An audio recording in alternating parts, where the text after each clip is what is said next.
زۆربەیان ئۆتۆمبیلی تایبەتن، ڕیزیان بەستووە بچنە نێو سەنتەری شار، هەندێکیان تەنیا یەکەس و بەشێکی تریان چەند کەسێکی کەمیان تێدایە.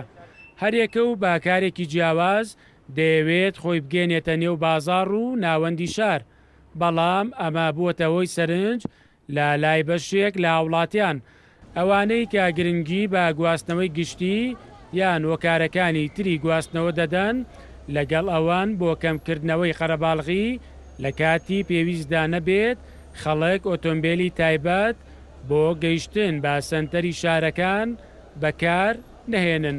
من لە دوورترین شوێنە ڕایەگرم بۆی بتوانم تۆزێ نیساعت سەعاتی بەپێات چۆ بکەم بتوانم وەرزشێکی وا بکەم کە ئیسفادە بۆ جسمی خۆم هەبێت. بەڕاستی زۆربوونی ئۆتۆمبیل و هێنانە دەروی ئۆتۆمبیل لە دووسێ ناحیەوە زەرمان لێکا.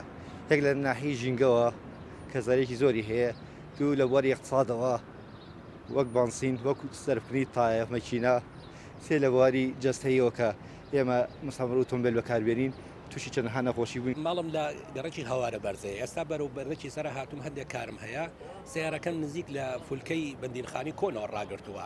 ئەو ماوەی تریکە هەیە ئەتوانم خۆم بە پێ بڕۆمە خوارەوە، ئەو کارانی کە هەمە ئەتوانم ئەنجامی بدەم، دوای ئەوەش ئەتوانم بگەڕم و بەلای ئۆتۆمبیلەکەم لە شوێنێکی ئەمینە ڕامگرتووە زۆر ئاساییە، جەنجاڵیش دروست نابێ بۆ خەڵک. مە داوا لەو خەڵکاکەین ئەگەر مەسەلەن بۆ نمونە ماڵی لە چوار تەرەفی سلێمانیایە بە پاس بێ قەیچیەکە بە پێ بێ وەکو ڕاضەیە وەکو ڕۆشتنێک، ئەگەر هەتاقەتی نەبوو گەرما بۆ تەکسیە بگرێ، بەڵام سیارەکەیانێ گرفت دەنێتەوە شوێن نییە ڕای بگرێ، گەراجەکان شوێن نییە. خۆی وا باشە ئینسان تۆزێکیش بە پێ بڕۆ ئەمە گەرماڵە نزیک بێ، ئەگەر ئیش شوێ نەبێ قەیچێکە لە جیاتیەوەی سیارەی خۆ دەرکەی با ئەوە پاس بێ لەبەر خاتێەوەی قەرەباڵغی لە ناو شارە دروست نەبێ.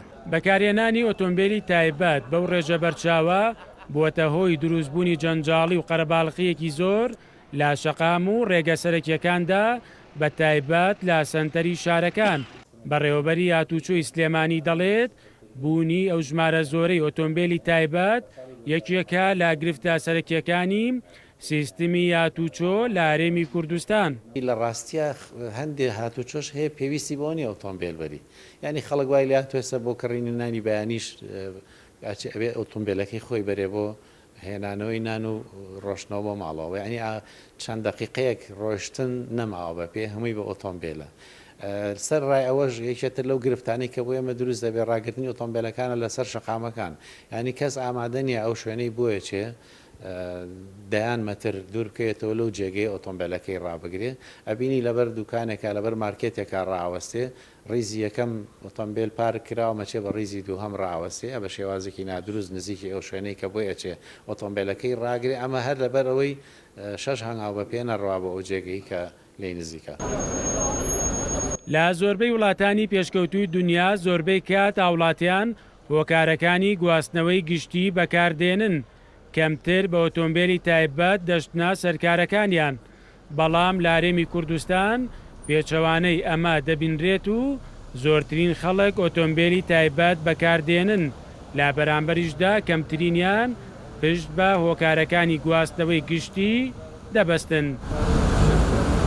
بوونی ژمارەیەکی زۆری ئۆتۆمبیل لە سەر شەقام و ڕێگە سەرەکیەکان جیا لەوەی دەبێتە هۆی دروستبوونی قەرەباڵغی و جەنجاڵی، هاوکات بوونی ئەو ژمارە زۆرەی ئۆتۆمبیل دەبێتە هۆی پیسبوونی ژینگە و زیانگەیاندن بە بەرژەوەندی گشتی.